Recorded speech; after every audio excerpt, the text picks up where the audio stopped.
First of all, if I apologize, we have given different times for this meeting, so if you were expecting this at 4:30, it's 4:05 and we're tired and we just want to talk now. So if I apologize completely. I'm looking at the camera just saying very sorry, but we're really tired and we want to talk. So we're going to start now, and again, heartfelt apologies, but we're going to move ahead. Okay, so let's chat for a minute. I always know for me it's helpful to just kind of decompress. So you guys just want to kind of run through, start at the beginning, and just give some of your initial thoughts. And I'm very happy that Dr. May kind of talked us into not doing anything today, so we have plenty of time to think over the weekend. And I knew my brain would be full. It was so helpful. First of all, I was so impressed with everybody we interviewed. It would have been nice if 2 or 3 would have done kind of terrible, but they did not. Everybody was great, and they were really different. So let's just kind of start with Dr. Rockhold, and just let's talk about our initial thoughts and go from there. And Veronica, we want you to participate as well. Okay. He was obviously an accomplished educator with lots of history. It was difficult to follow. I'm glad we were able to do most of these interviews in person, because I think that the technology barrier made it a little bit harder for us to interact with him. But obviously, you said it well when you said we all, there was nobody that really was awful. And so when you just start on paper, it looks great, but on camera, I thought he was extremely interactive, and I was looking for my word. I had written down with him that he was very passionate and a good communicator. He had several comments that I really liked about. He was in a relationship building business. And let's see. He kept focusing on communication and listening, and that leadership was coming alongside. I thought that was kind of what stood out as far as like the biggest things just from hearing him interview. He had some statistics which I was impressed with about the cost to reopen schools, which I wasn't aware it was going to be quite that high. And I know that's the average cost, but it's still pretty significant. I thought he was well prepared. He, knew what he was talking about, but he also knew about our system also.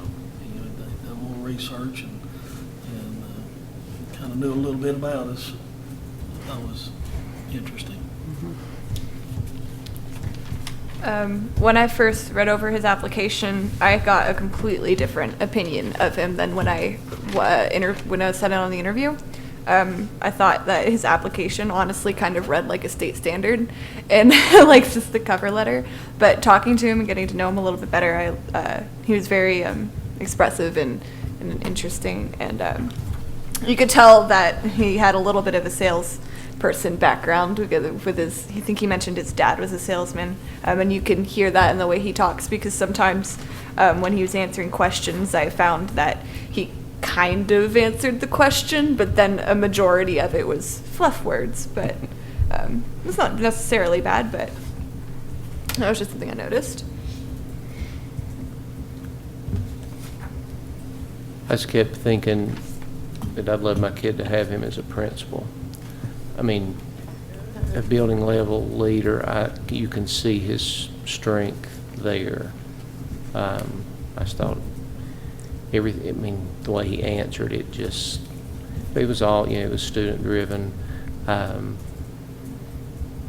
So that's why I just wrote excellent principal candidates. I just thought what a good building level person he, would be. He just, obviously he's passionate about his students. I love the fact that his kids call him Doc Rock. What a great name. First of all, I thought that was great.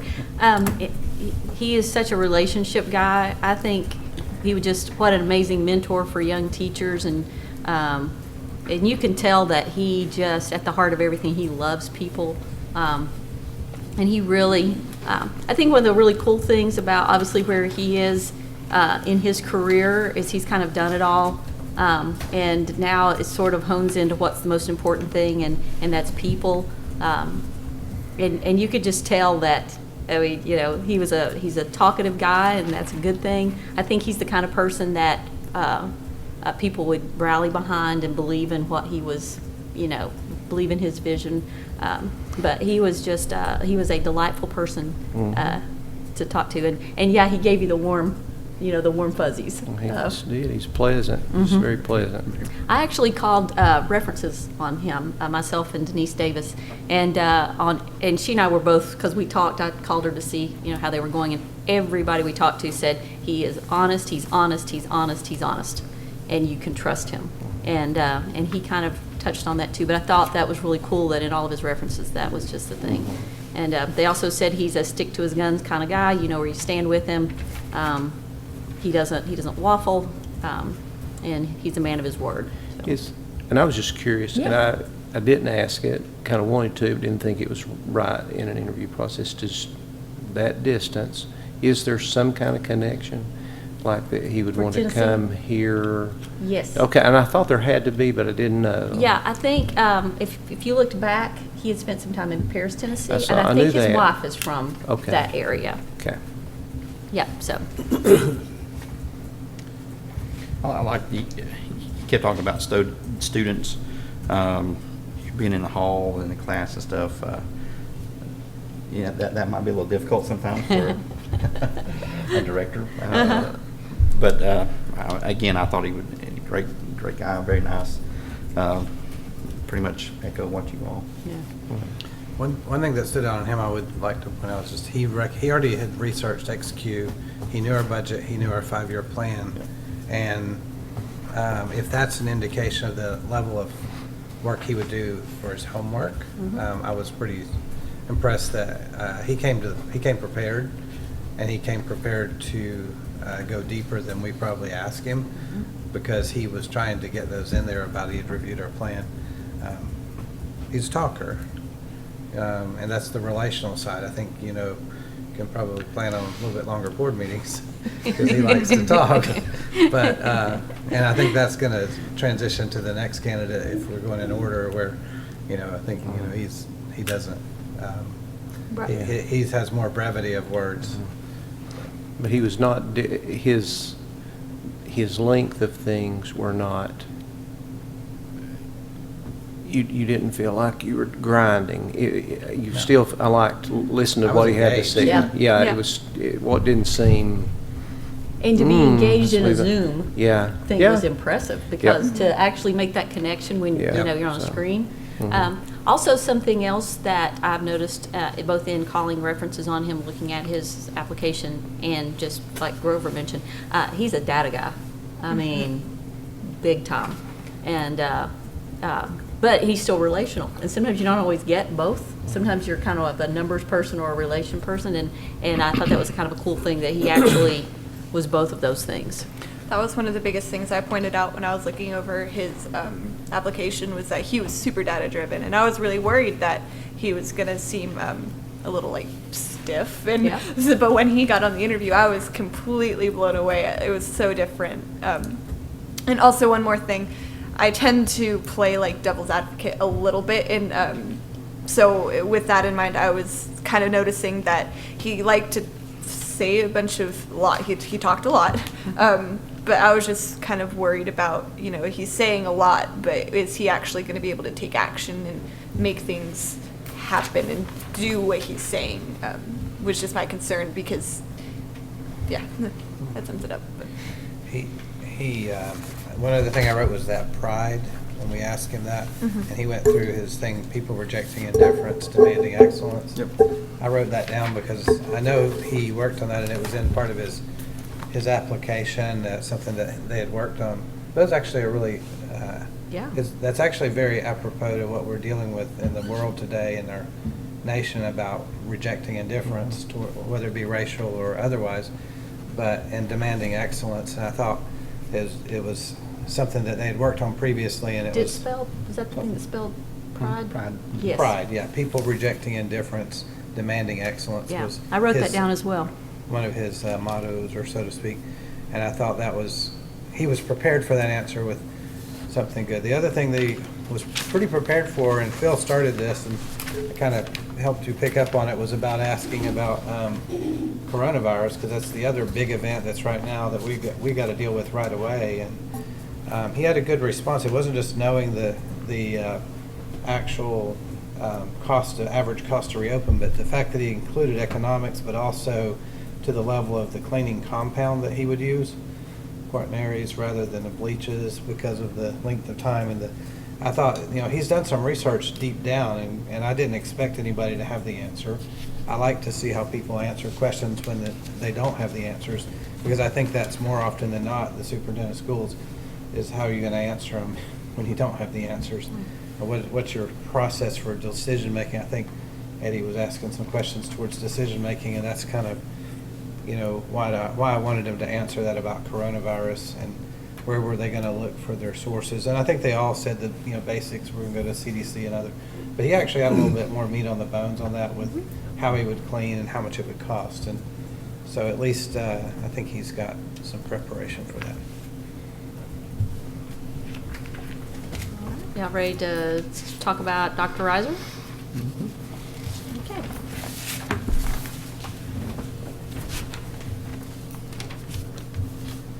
I have much less notes.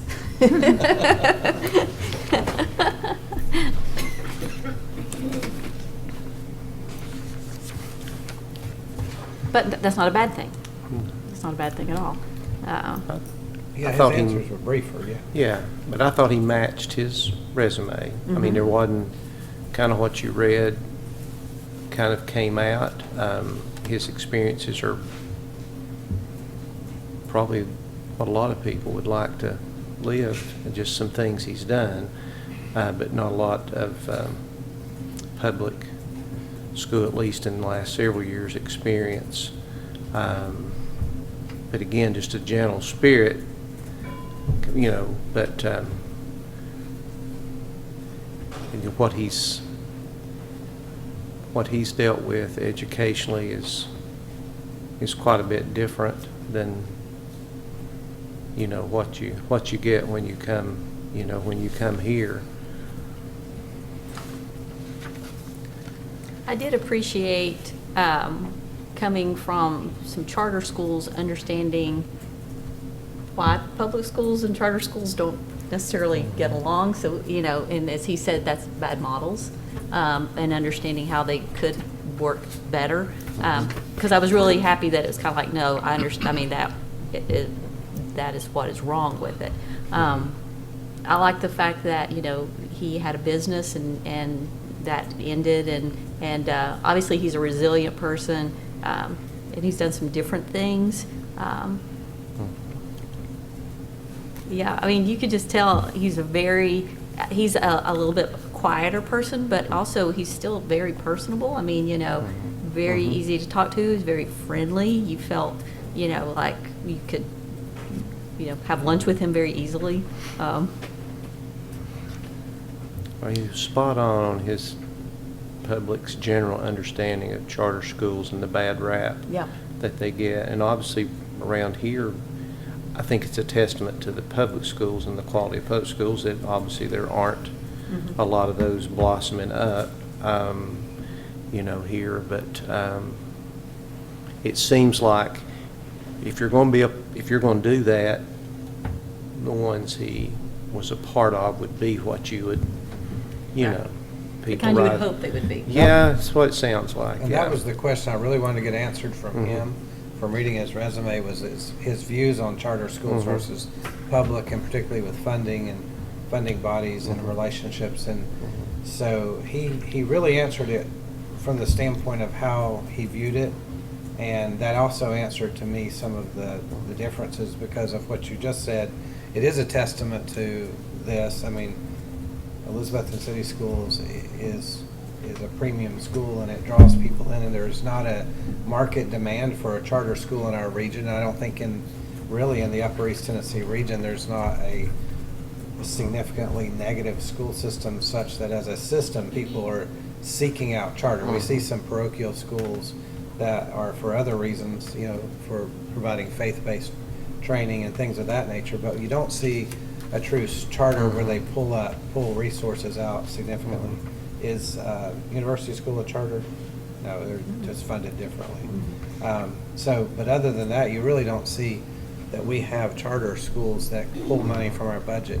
That said, the reason I wanted to know was because it feels like, and this is just a gut feeling that I'd bounce off my fellow board members, it feels like there's a wind in the politics, in the breeze of politics, both nationally and at a state level, that is at least starting to look toward that.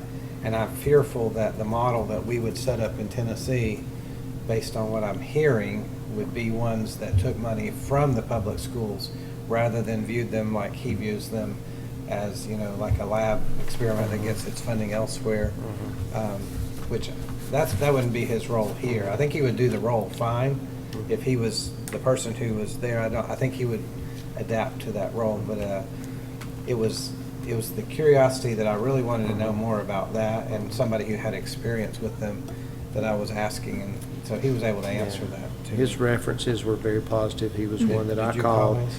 and then also researched the last school, the one in Boone that he was at, and it's an interesting Is it STEM read. school?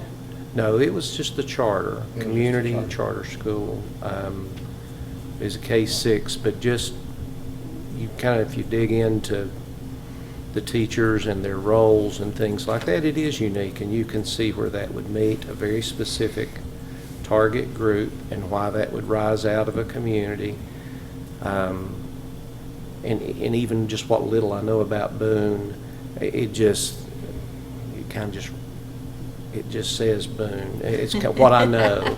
It's just there's a lot of outdoorsy stuff. It's just so anyway. Left leaning, liberal leaning. It's Progressive is the word.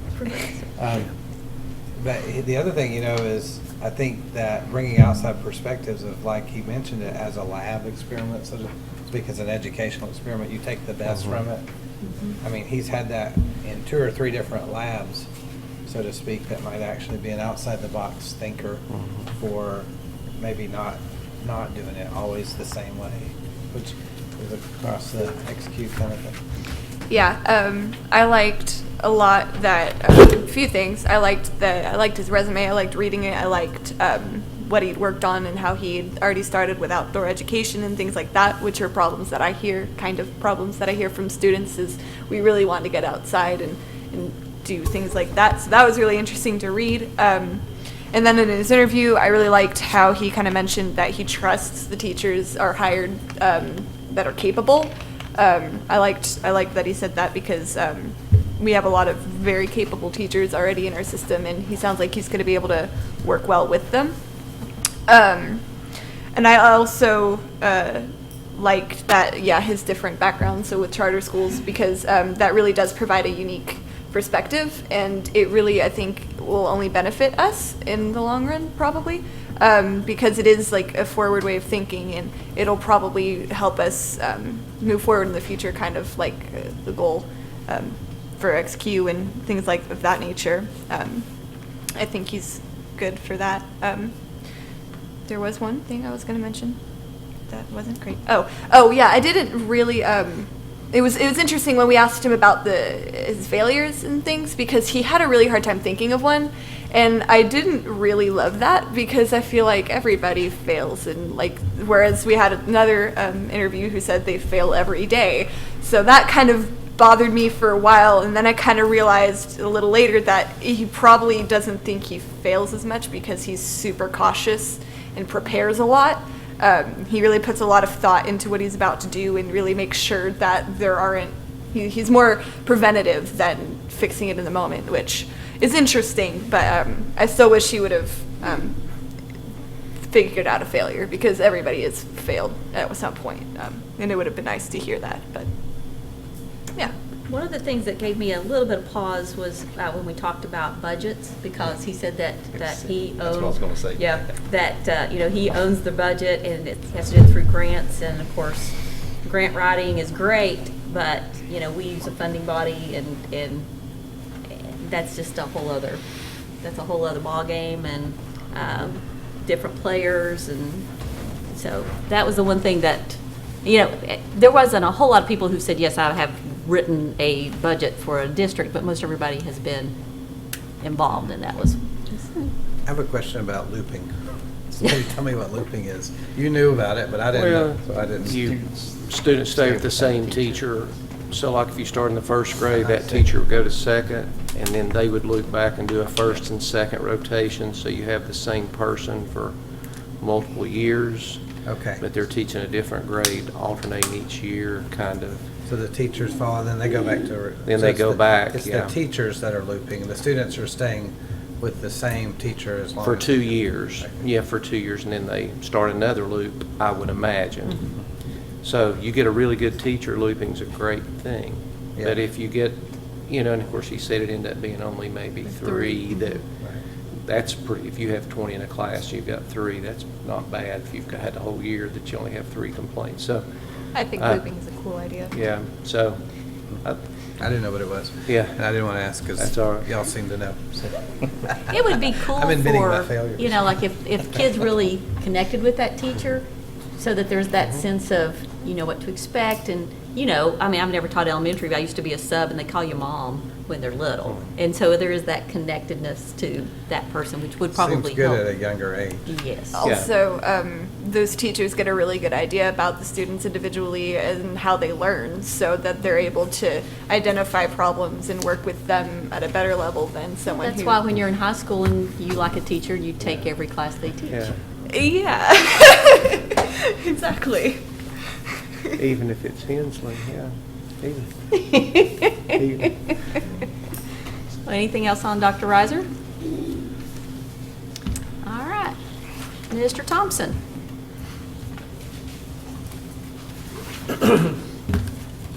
Well, I had the opportunity to call some of his references, and they pretty much echoed the way that he presented himself today, as far as being very well organized and disciplined, and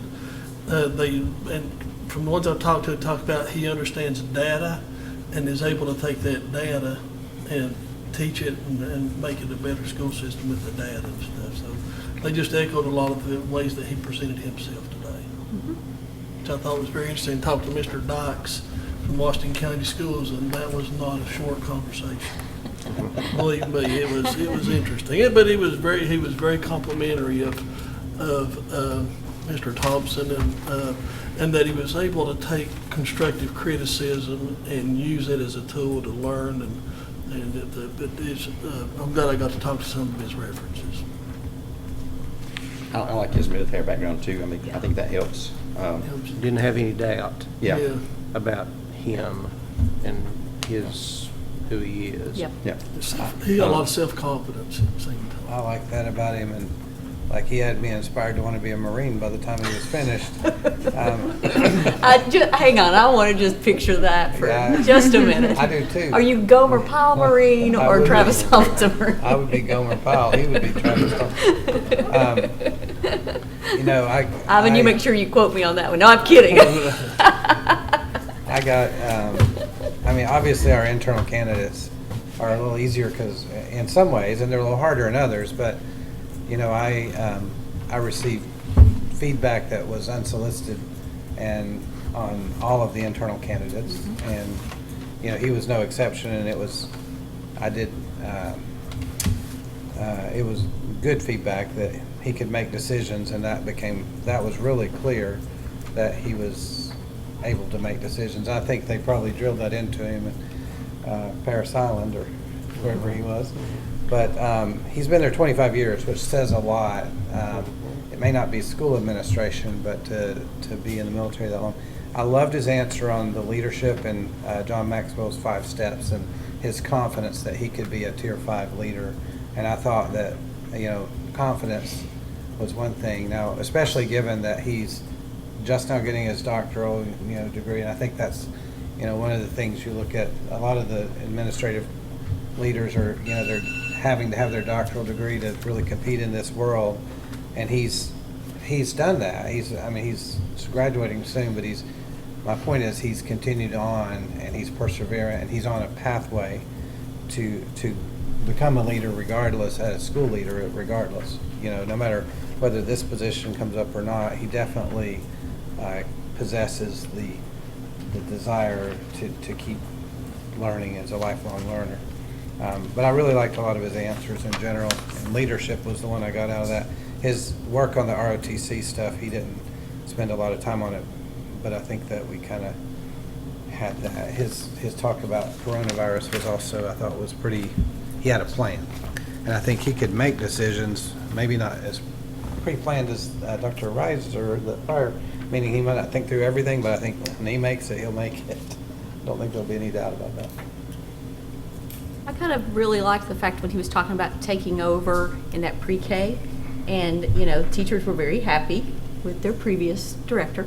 It's But not he what I wasn't. heard, but that's different. Well, yeah, no, it is what it is. No. But I love the fact that he wasn't, like, he didn't get mad at them for being cautious, that he gave them time to get to know him and to, obviously, the way he probably leads is different than, that would be you, Mr. Pless, who was the previous director. So, you know, they're different people, and instead of, you know, he just gave them room and time and let them learn to trust him, and now they have a really healthy relationship. And I love the fact that he shared that, rather than saying they liked me immediately. He let them kind of just make that decision on their own, and that to me says that's a lot of confidence in yourself. That, you know, I'll give you time, you'll learn to, you know, and you know, something like with the military, there is that confidence, because sometimes you just, when you're scared or you're in a situation and you don't know what to do, and when there's that strong voice that's leading you and they sound like they're so believable, it's just comforting,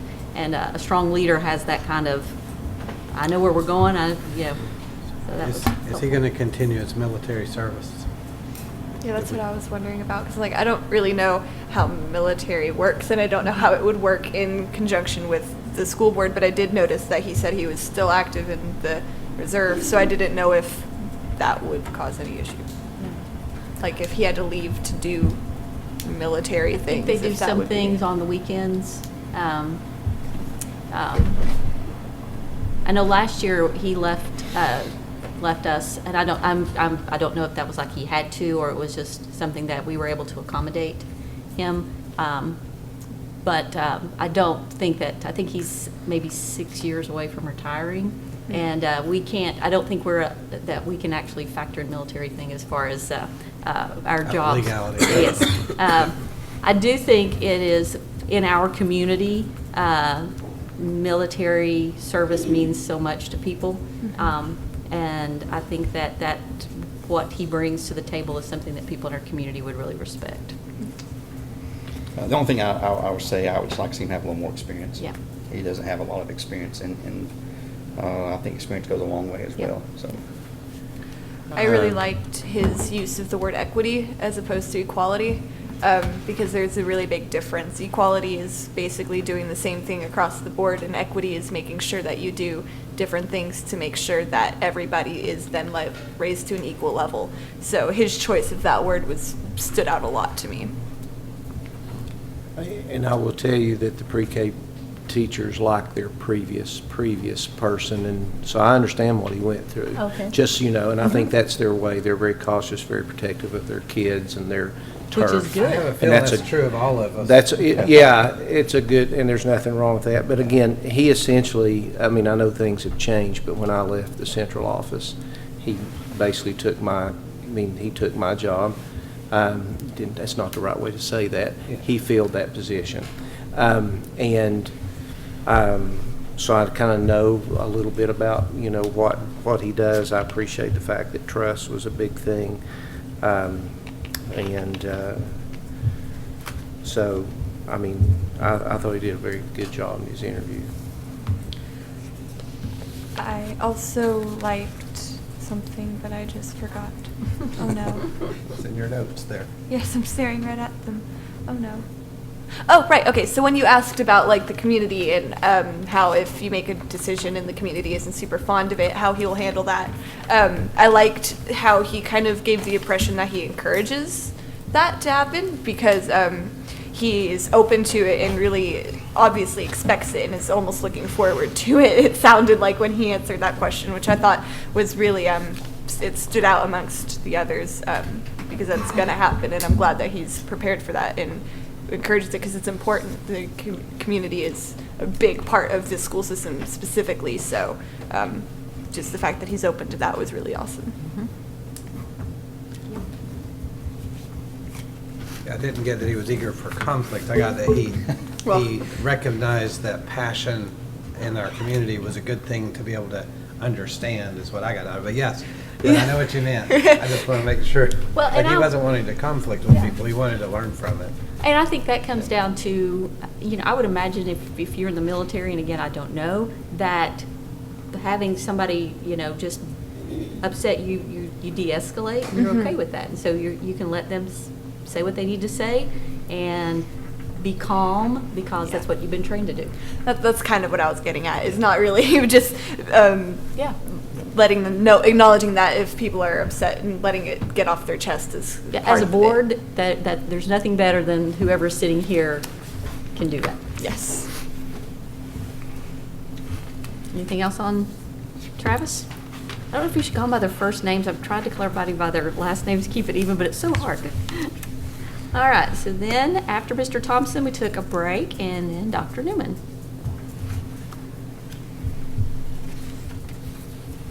Personally, I think she was great. I loved reading her application, and I loved her background as a psychologist, because one of the things that we were working on at the high school before the COVID hit was how we were going to help boost social and emotional well-being of our students. So having someone with that kind of background as a director, I think, is really unique, and also kind of important that I didn't even realize would have been important, because students, not only are they learning, they're growing, and so there's lots of various issues that come with that being a psychologist would have a unique perspective on. Maybe I'm a little biased, but I'm going to tell you, I liked our internal candidates better than the rest of them. I think that speaks just how good of a system we have, Oh, yeah. and the people we're in place. And I think Dr. Newman did a great job. I love how she's a part of the community, not just school, but the church and stuff like that. And I think the psychologist part, I like that, because a lot of our students, that's something I think schools in general are going to have to take a hard look at over the next few years, adding more positions like that, because we have a lot of issues in our schools that go undealt with, and a counselor is not really Well, they're pretty much doing paperwork, testing, exactly, and testing and stuff like that. So- college stuff. Yep. And especially with COVID happening, if we do end up having to go back to online school, it's going to be really important that we take the necessary steps for that, because even beyond just guidance counselors, being home all the time being home the normal amount of time is hard for some students. So being home all day, I can only imagine. And I tried to reach out to some guidance counselors during just this short little bit at the end of the school year, and I never heard back. So that's one thing that I'm going to be really hoping we can work on, especially so with her that background, that'll help with those kinds of things. One of the things you touched on was involvement in church, which is a great thing unless you're the director and then you make somebody mad. Yeah. And then that is and that's just kind of one of those things that is so hard, because not everybody has the ability to just say, I know you're doing your job. And when you're in a church, especially when you're a minister's wife like I am, I go to church in gray, which is helpful on that, because when something is in chaos in Elizabeth and they don't know what's happening there, so it's a safe place for me to go. That's a thing, as being also a minister's wife. If you were really, we are one of the largest employers, and the person who sits here is focal point. And it would be, that would just be a thing that would be hard when it affects people in your church, to try to work, wear both of those hats. I liked her answer on failure. Said, I have too many to tell you. She was humble, but the thing I liked the most was an XQ philosophy of failing as a part of learning, and I don't know if she got that from XQ, but that resonated well. The other one was the servant leader mentality. she's meek but not weak, and she's demonstrated that. But had I not worked with her here, I would think it would be harder for me to see her strength. Like, Travis's voice is loud and commanding, and that's just the way she carries herself. But having worked with her and seeing that she is not weak, but rather meek or mild-mannered, I guess maybe is the way to say it. That's kind of what I noticed with regards to her. And she likes coaching, much like Mr. Thompson. I think she's newer at a lot of the roles, and doesn't have the long years of experience of doing that, but she's definitely, like him, has pursued her doctoral and has made sure that she's checking the boxes to kind of be in higher level school leadership. I was on the committee that hired her, and that's one of the things I'll claim. As you should.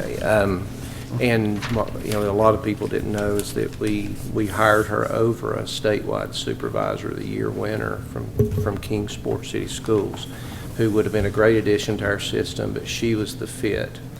And she's come in, done nothing but everything she's been asked to do. She is a professional worker. She stays at it.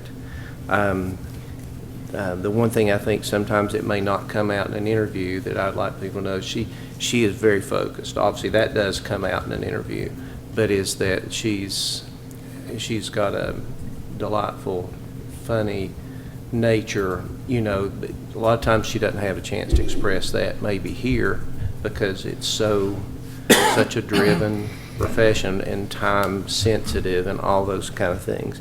But she's exactly as she. I attend church with her, so we're very close.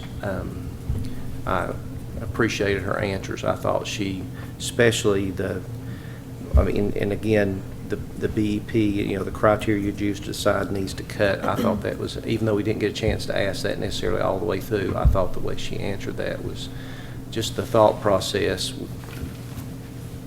Was very good. I called references on her as well, and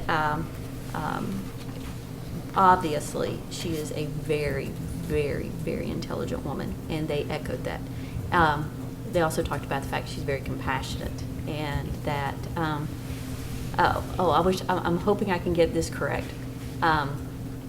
Everything she does is student driven, and they said if we were looking for somebody who isn't going to do that, don't bother, because everything she does is student driven. And I thought it was really interesting that she referenced one of her principals was Travis Hurley, and I thought it was also very cool that she listed him as a reference, because that speaks volumes when you would let somebody in that thing where you're coaching them, because he could have said anything, She listed both her supervisor and supervisee. Yep. And I saw that. That showed a lot of courage to let not only Dr. G, but also. Well, and one of the things that he told me, he said, at first maybe they didn't always understand each other. And he said, then I spent this time with her, and she was coaching him, and he was talking about the fact that he recognized in her heart what really was driving her. And he said that I believed her, I listened to her, and he said she has made me a better administrator and a better curriculum instructor. And it was just a really cool conversation, because sometimes when you are supervising somebody, and maybe you don't always connect right off the bat, but it was really cool that they found that common ground. And then when he did what she suggested he did, he said his school improved exponentially. But when he said it made him a better administrator, that was like a huge thing, because that's what we want. We want to build these principals who are going to stay in our system and lead our schools, and that was a very cool thing. And I love the fact she referenced how much that's what brings her the greatest amount of joy, was coaching people. I'm along with Danny. We've got some excellent internal candidates, and I'm thankful that we have them in our system. She's very professional, and I'm glad that those 3 candidates are hopefully on this task force that's going to get our schools You'll feel better about it, reopened won't and you? back in, because I think it's going to take a group of people, and I think she's on it, and I think she's on top of it, and I think she'll do a fantastic job and help to make the right decisions to get us back in school. I think that it was, I've noted a lot of positive things about her, even from when just reading her application. She stood out to me. I liked how she paused to think. I noticed that she did that.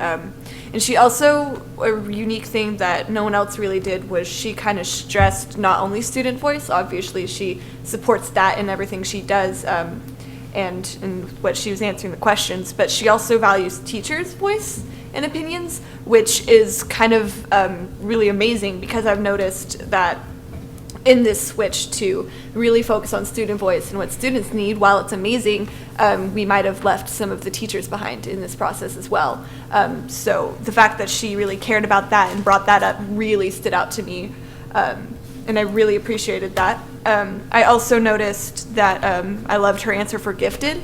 I mentioned that I was identified as gifted. I was identified as gifted in like 4th grade, and so I've had the benefit of going to Happy Valley's gifted program in Elizabethton's at the time. Obviously, it's grown since then, but it was really quite different when I came here. There wasn't really much support for gifted. They only just started doing it as I was in like 8th grade. They started actually making moves to do things with them. So the fact that you asked that question and she answered that stood out to me as well. And overall, she seemed very professional, and Dr. Hebrard.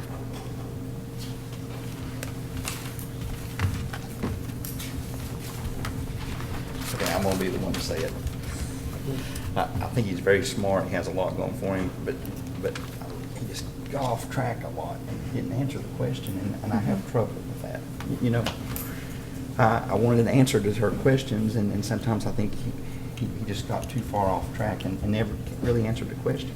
But I think he's a plethora of knowledge, especially his special ed. But it concerns me a little bit that you can't answer a question in an interview without dancing around. yeah, I noticed that too. I marked at first that he was confident, but then later I marked that it sounded like he was kind of almost overcompensating. Like he seemed maybe that he wasn't as confident, so he tried to speak and like you said, not really answer the question, but say a whole lot to make you think he answered the question. So I did notice that too.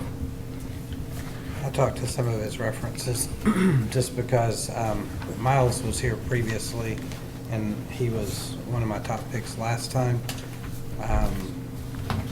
You know, and you know, previously we were looking at ways of healing some hurts that the system had, and I felt like sometimes when you pick within, you end up picking a scab. You lean left, you lean right. Like somebody said, half the people like you, half the people don't. And so I was curious about some of the ones last time because I called him the previous, so called him back and talked about his growth. And you know, Miles is an inspirational speaker, Dr. Hebrard. I like calling him Miles because I have a harder time with his last name. But the thing is, what he talked about, he actually has done. The funding, he's gotten money. I wanted to ask him, the problem was he's done so much, I think he has a harder time bringing it in. I got the answers eventually, but he had to tell the inspirational parts to get there. And the thing is, you know, he really does have a budget for 900 students in a special ed, and he's overseeing that, and that's phenomenal. I mean, the amount of budgetary constraints I think you said it was a 6.5 million. And you're talking about 3 different major federal funding bodies that come in to play, but he's able to get money, and I think he doesn't have any pause about going before local businesses and asking, and I think that's impressive when you have the needs that his system had. He did what it took. I like that his answer for integrity was your word is your word, and I think that, you know, I think he was really above board with those. When he actually did those definitions, he did them, but then his problem, I think what you're picking up on is he expounds upon them. But when you talk to his references, they'll tell you that he really is that person. So I don't know that it's overconfidence or overcompensating. I think it's actually, he really is that good. And on paper, he's got a tremendous amount of experience from a different perspective in a school system that ranks one of the top in Tennessee. And that's kind of what I noticed from him, was like he really actually is a director of a school in a subset of a much larger system. Now, I wasn't clear on why he wants to come to East Tennessee, and that was the only one I didn't get an answer to. Everything else I actually got the answer. He kind of said he loved the area and it has everything, and it's not a stepping stone, but something's drawing him to want to do this, and it may just be that he wants to do the superintendent role, but that's the one I kind of left with a little bit of a question. I do think he's extremely passionate, and I wrote it down 2 or 3 times, and when he said that about your student, seeing your student outside of here later being somebody that's successful, that resonated so strongly that was an emotional point for me, because I think anybody who's ever done any education who's seen that somebody they inspired has become greater than they, it's one of those times when as a teacher in any field or whatever, that you just take that moment of pride and think, they're better than I am, and it's largely because of that. So I know I feel that way about some of the students I've taught in medical schools and others. So.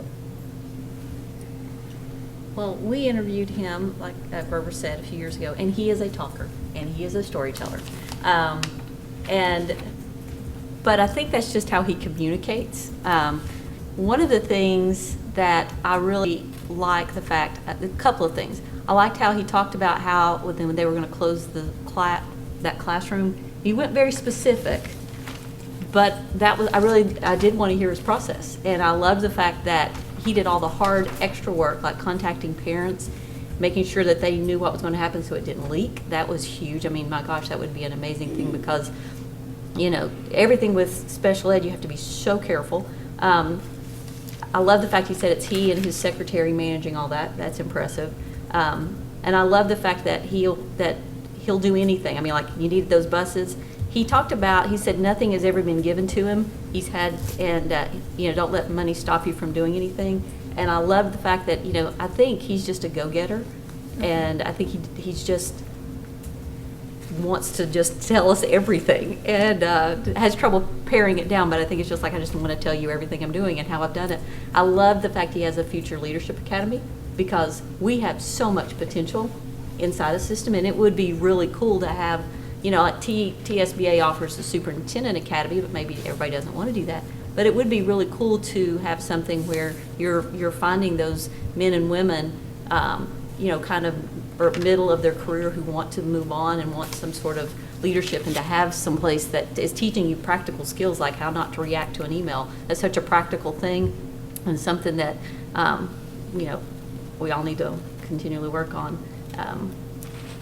So I guess having met him twice, that didn't bother me as much. The first time it did, but this time I just kind of went, okay.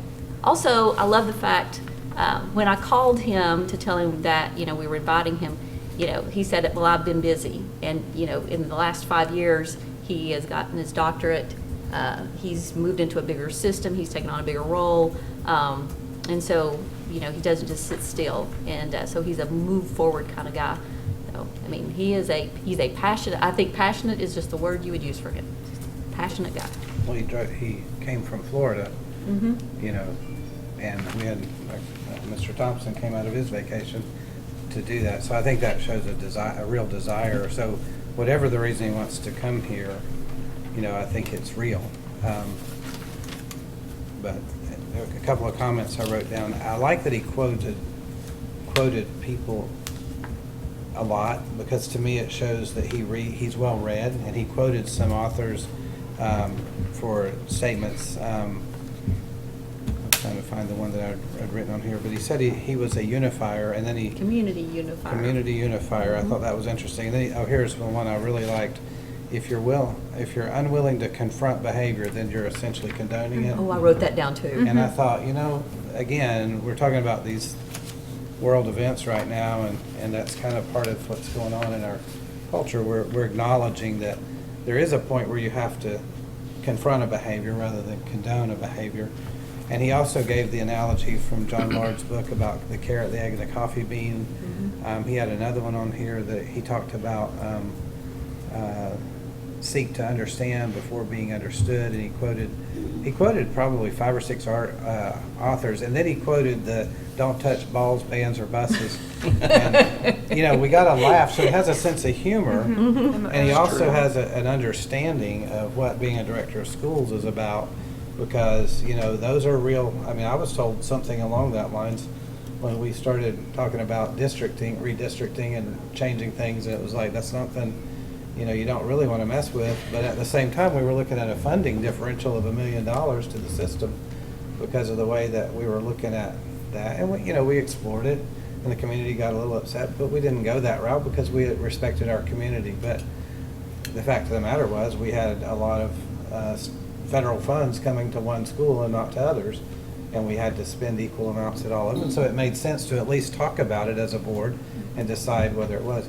But I think that he was a realist when it comes to that, because he's had the experience in a large system in that size. So. I think overall he seemed like a really awesome person. Like you could talk to him. Obviously he'll talk, but he seemed really friendly, and like you could get along with him really well. So yeah, like that, he wouldn't have a problem obviously dealing with community members. So I think He'd be a motivator. Oh yeah, he certainly That's what will be a everybody said. favorite amongst people. He said he was a motivational speaker, but the other, built on the 7 keys that they had.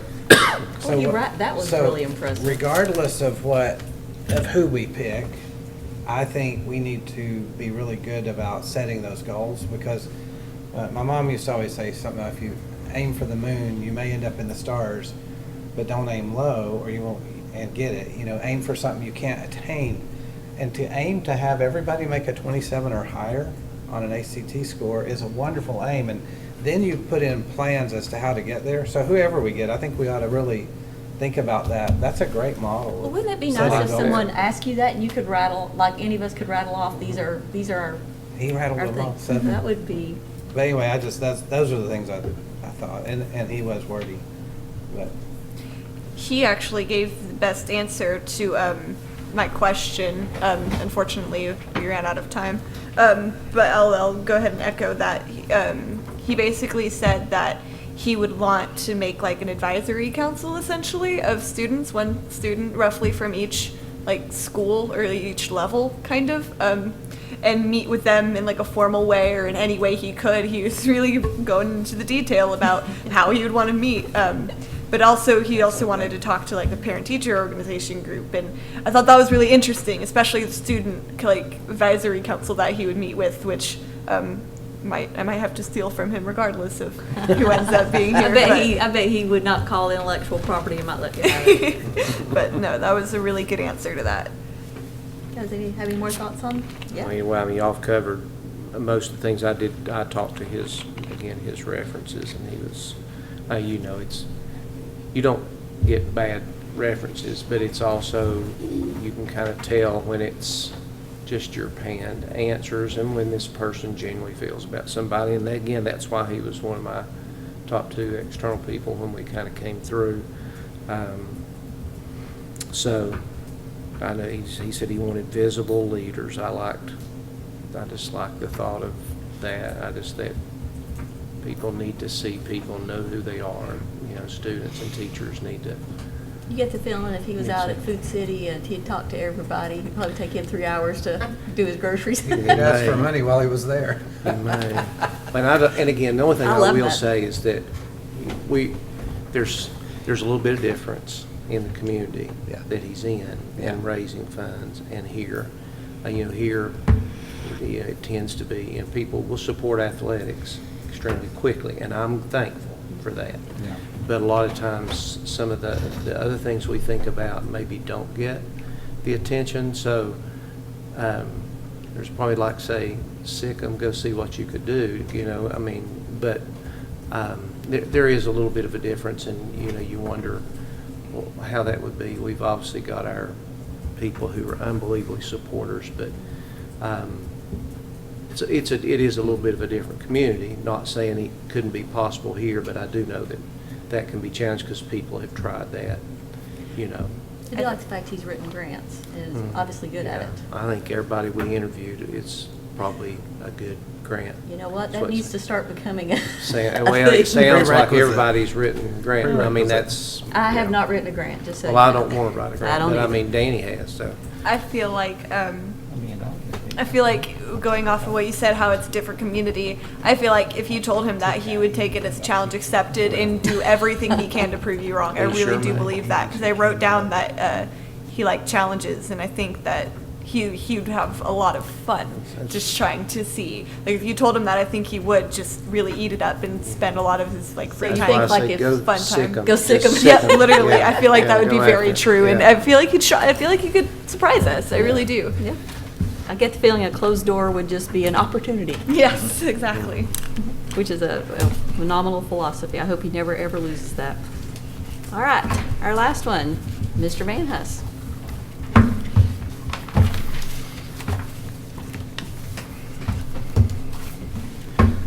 I'm tired of starting. Can somebody else? Or you? I've known Richard since high school, graduated high school with him. I think his experience with what he's done in the system, 24 years, he was the main man leading the stadium. I think he was the point man on that. Mr. Alexander assigned him that. He's done almost every position in the system, with the exception of, I think he said Transportation. but finance. Yes. That's done that. So, but I just think good with the community, knows the people, knows everybody in the community, city council. Just again, I like our internals. I hate to be that way, but I just think they've done a really good job today and have done a good job throughout their career. So. Well, Richard's obviously worn many hats while he's been involved in the school system over the years. And like you say, the stadium project, he took the point on that, and it came in under budget. And stayed on top of it, and he handles himself very well. I really loved when he answered Veronica's question. Sometimes when you're a parent and your kids find their thing while they're in school, makes you super passionate about making sure that everybody else gets that opportunity. It's probably why all of us, it's why all of us are here, is our kids got a great education, and this is a way we can give back. So when you're a teacher and administrator and you see personally that your child has benefited from all the work that you are, as part of this putting together, and you see that click for your child, that's motivation for others. So, but I really liked the fact that he understands that we have got to find every way to get kids plugged in somewhere. I had the benefit of not really getting to know any of the internal candidates, so I kind of had a really unbiased opinion, and I liked his interview. He gave a good interview. Afterwards, Hensley asked a question about how he'll kind of, what if in a traditional school, what you would change about it, kind of. What about traditional schooling would you change? Moving these students in the future? And so I really liked his answer to that. He Which said, was?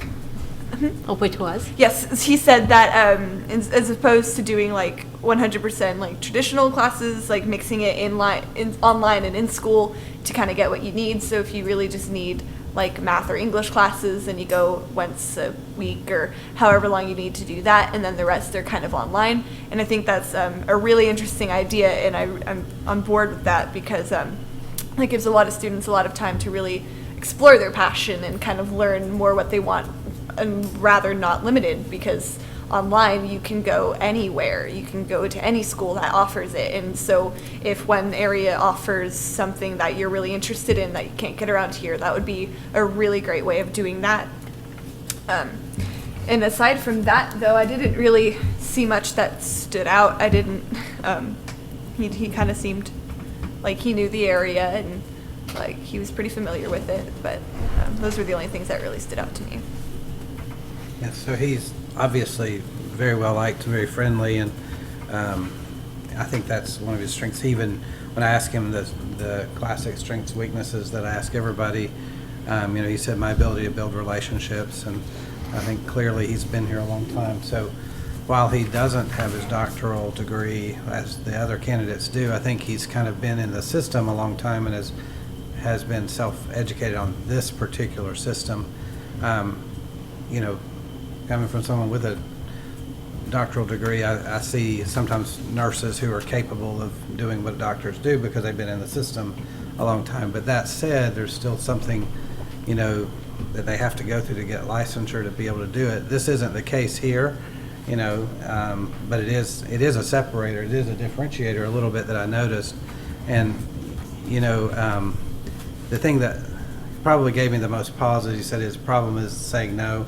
And I kind of think that's kind of what some of the references that talked to me said was, is he going to be able to say no? And he needs to say no, and he kind of said that. I think it'll be harder for him, because of those relationships, to say no from time to time. That said, he may not need to say no as often because he's built those relationships. So it's something to consider. I thought he had a little trouble telling us where he failed as a leader once. He said it's factoring polynomials and teaching a class. I was kind of thinking more in terms of leadership where he failed. But I felt like that he knew that we knew him so well that that's a really hard question. So I wouldn't consider that. The main thing with him is he really does he does have a lot of respect and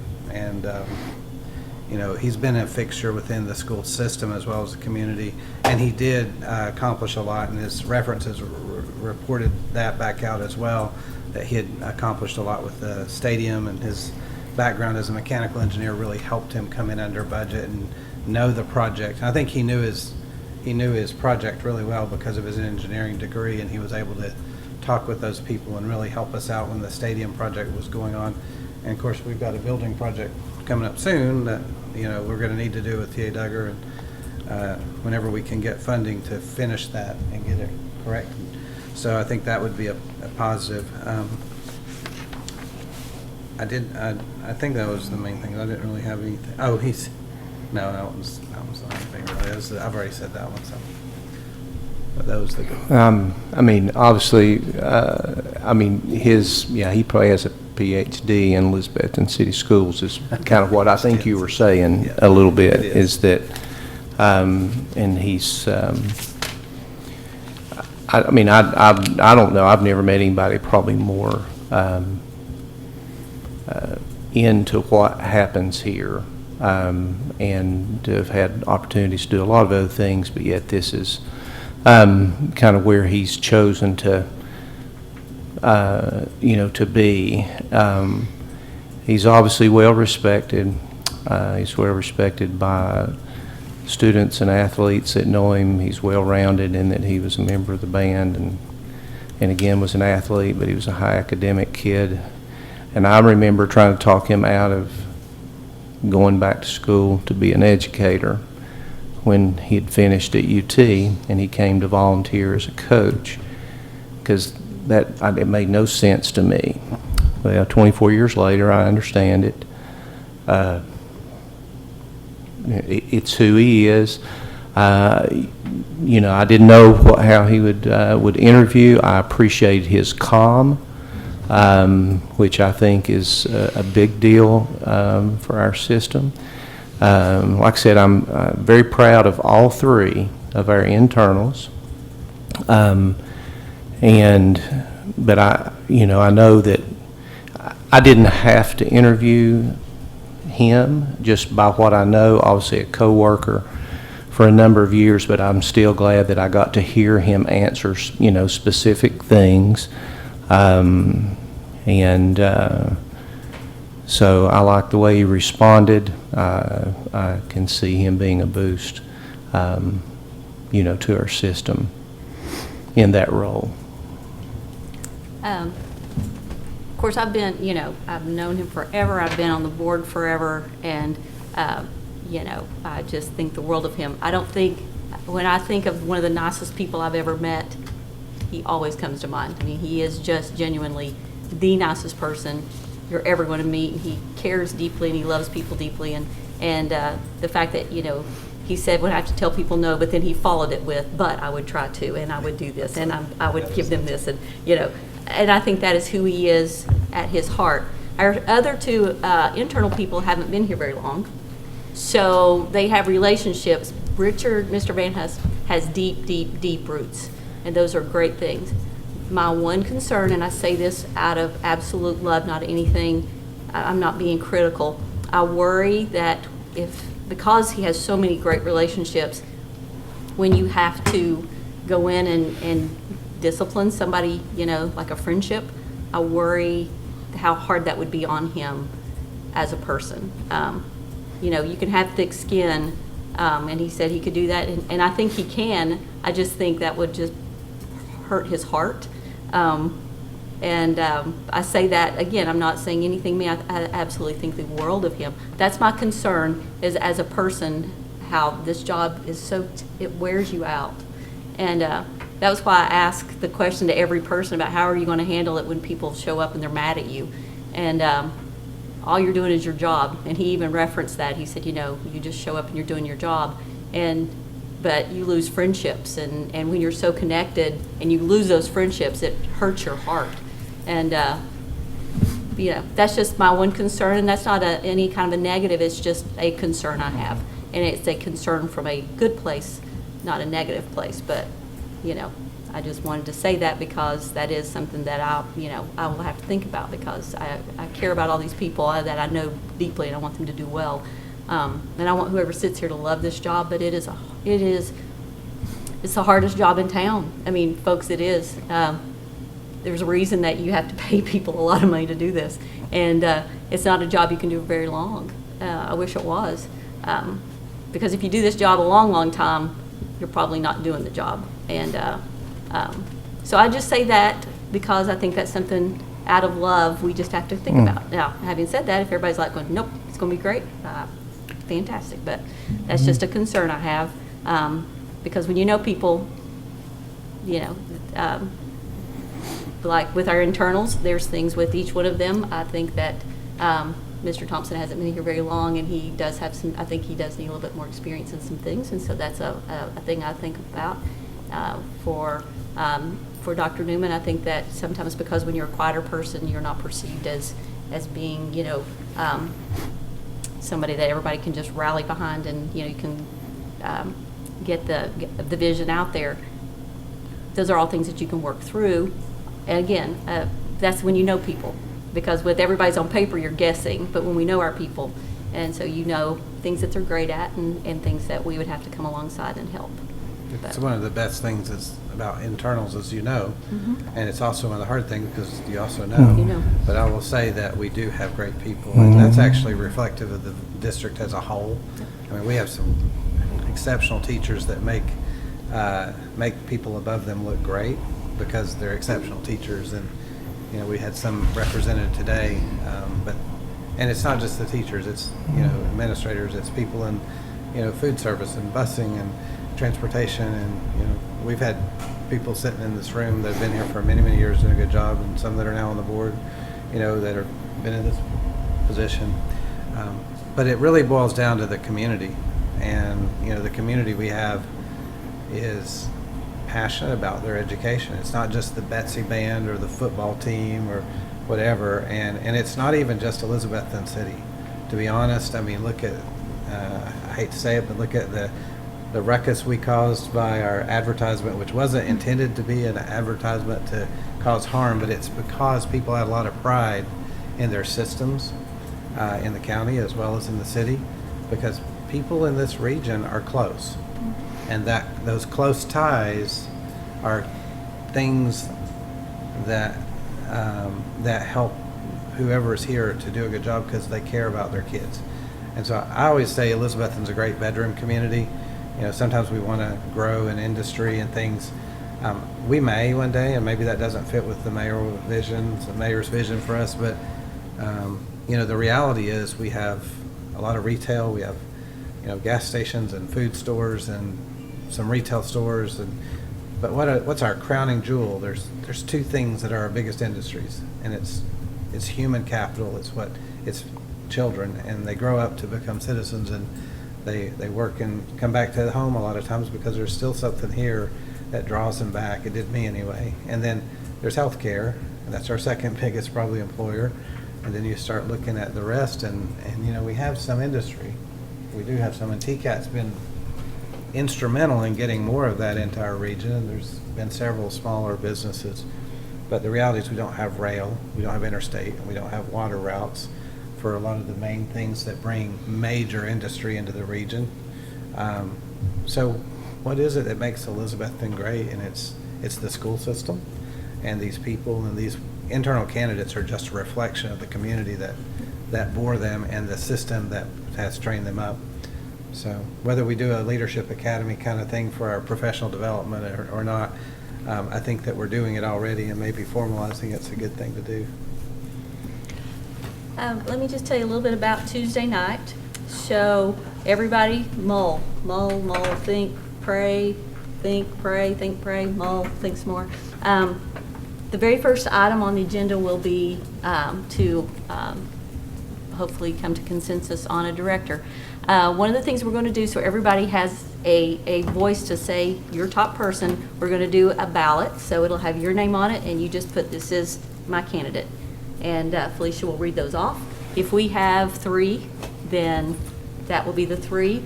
If we don't, then we'll go back and, take nominations. If there's a second, we'll vote until we come down to the 3, until we get a majority vote. One of the things I would like to ask us to consider doing is, once there is that clear majority, and technically that could be it, but I want to do better. So when we have the 3 votes and we have the majority, I would really love for us to take another vote and try to get a unanimous vote.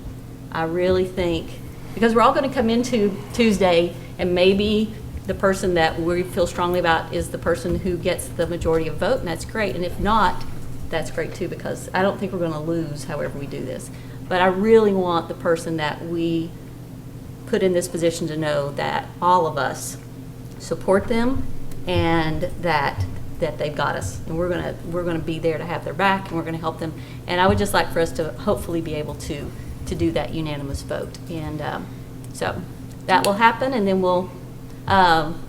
One of the other things we need to be thinking about is, after we make that determination, would be having myself and Ms. Owen work with that person to negotiate a contract. So if there's things that you want in that contract, be prepared to bring those up Tuesday night.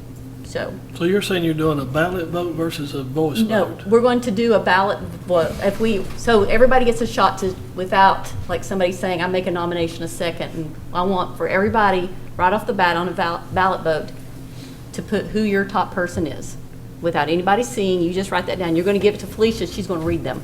So it's going to say Ms. Boer, Dr. May, Mr. O'Quinn. So we'll get a vote that way. That will consider a vote. If there's a 3, we've got a majority, then I will ask that we make a motion a second and then vote again. So And that's if we just a have way. 5, then Yeah. we got to have a conversation. Yeah, like if all 5 of us pick different things. If we have 2, 2, and 1, then we have a conversation.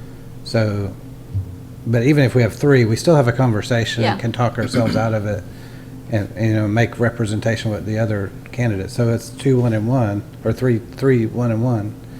Then Take a- you just take a motion then we've second. got 3 people to talk about. Well, obviously, people wanted somebody else, but you're just saying that the ballot allows us to get our voice heard. Right. And then from there on, we'll just discuss, make a motion. If there's a second, we'll vote. I mean, and then we'll discuss. If I wanted to nominate Ivan and I didn't get a second, then sorry, you'd be out, and better luck next time. But that's just kind of a way, right, because we could just start off and just nominate somebody and then we wouldn't have a discussion. So it would be nice just to kind of take a pulse, if everybody's agreeable to that. I mean, like, if you don't So want if to you do get all that. 5, you're pretty much already have it. We just have to have a formal vote then. But you're saying if you get 3 on the first round of ballots, Well, we'll talk about it. then you'd still vote. You would still discuss it, but that would let That's- everybody know. It's not a vote, it's a ballot. It's a ballot, so it's So kinda then you like- have But if I 3 know that if 3 that you people make. have made a decision, then their job is to kind of just convince the other two, or just have a little discussion, and we'd vote, and, But you want them unanimous at the end. yeah. But the ballot is just to let everybody get a chance to say who you would like. Unless you don't I want to mean, say. if that's who the way you you want to do it, that's fine. It sounds a little complicated, but, however y'all want to do it, it's fine. I don't care. I mean, the wisdom in it is it allows you to make sure that two people don't say something you're like, then, it's kind of said, and then you just read them down. So, I mean, that's kind of typical for a slate of people, so that you know that everybody got it, and you didn't just say, well, there's already three, it doesn't do any good to say somebody else. Yeah. Yeah. So, Basically, I just want, like, you could come in and you could just make a nomination, you get a second. What have you done in the past? I can't remember. Well, when it was Dr. Gardenauer, when he was appointed, it was just the two. So we really only had two people that we interviewed, because the third person who we were going to got another job. So it was just two, so it wasn't that hard. So we just kind of went into it. We talked about both of them. Somebody made a nomination, a second, we voted. That was it. When we elected Mr. Alexander a million years ago, that was hard because it wasn't a unanimous vote. We couldn't get a unanimous vote. And so we ended up, I don't even remember how we did it. And if you guys don't want to do the ballot, we don't have to. I mean, we could just come in and discuss and then do that. It was just a way for us, I just wanted everybody to have an opportunity to say what you think. But if you don't want to do that, if you're not comfortable. No, I just want to make sure I know coming in. Yeah. I mean, I think you'll come into it, you're going to know who you're going to pick, and then. I could, yeah. But, we want everybody to, that's why you do interviews, is sometimes somebody will surprise you. So. I don't understand if we have a majority, why do we want to discuss it? I mean, you mean on the nomination process? Mhm. If you had a. We discuss everything. I mean, I don't know that it would turn into, I don't plan on whatever happens, I'm not going to get in a fist fight with anybody, but, if somebody wants to say something, they can. If they don't, it's fine. But we always have to have a discussion. We have to open that up. oh, I'm not Yeah. saying that. I'm saying the ballot and discuss it and vote. I mean, Well, the ballot would just be I want all five of us to be able to say, this is who I want, unless you guys would just rather just discuss, make a motion. I'm not trying to dictate this, so whatever everybody wants, just tell me. So. Maybe you should vote. We can't vote today. Yeah, we can't vote, but we can talk about how we want to do it, so. I mean, we do have to read who made the nomination. Can't keep anything behind. Right.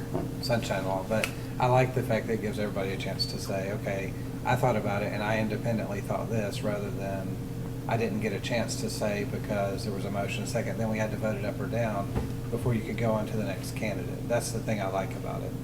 But you do have to vote it at some point, and so just having your ballot gets the names out there. You may find that we have a unanimous 5 thing and we didn't even talk, but once you've done that, then we got to talk, because unless it's unanimous, then we got to say, well, it's obvious that 4 out of 5 like this or whatever. Then it's like, well, does the other one really mind, or do they want to make a strong case for their candidate, or do they want to say, no, I'm fine with that, which is what I think would probably happen. But whoever the director of schools is, well, once we make the vote, even if it's a split vote, I'm going to get behind 100%, because everybody on this slate is somebody that I can get behind 100%. Now, that said, I haven't made my mind up yet. I got to go home and do my homework, do some research, take all this that we've processed and really look into their files now that I have everything together. That was just way too much information. But when we come back, I would like us to have that. I know our policy says whatever we vote, we'll be behind. But even if it's 3-2 or whatever, if it's an even split almost, just make sure it would send a better message to a new board chair. I think that's to the new superintendent, is that we got your back as a board, and it doesn't matter. And I guess that's what I'm saying is, if I'm on the if I have a certain candidate and I pick him and it's 4-1, I'm still going to get behind him. I'm not going to go against you all. But I'd like to have another chance to say, yeah, I will support him 100%. Well, one of the things that we have to go into Tuesday is, even if we don't agree, as long as we walk out in agreement, that's all that matters. That's it, walking out, yeah, that's what I'm So, trying to get at. you know, we may, you know, you just may over the weekend just really feel like somebody is just the right person, and you may get here and you may be the lone voice of that. And that's okay. All that matters is when it's over, we're all on board. And we can have a difference of opinion. That's one of the things we're trying to teach kids. We can all have a difference of opinion. We just need to come out of this, you know, better people and unified as a result. And so this will be a great opportunity for us to show our community that, you know, even if we disagree going into it, we'll have lovely conversation and we'll vote as co-members of the board, and whoever our new director is, we're going to support them 100%. But I think it says something that we'll be able, if we do disagree, that's okay. It's a good thing.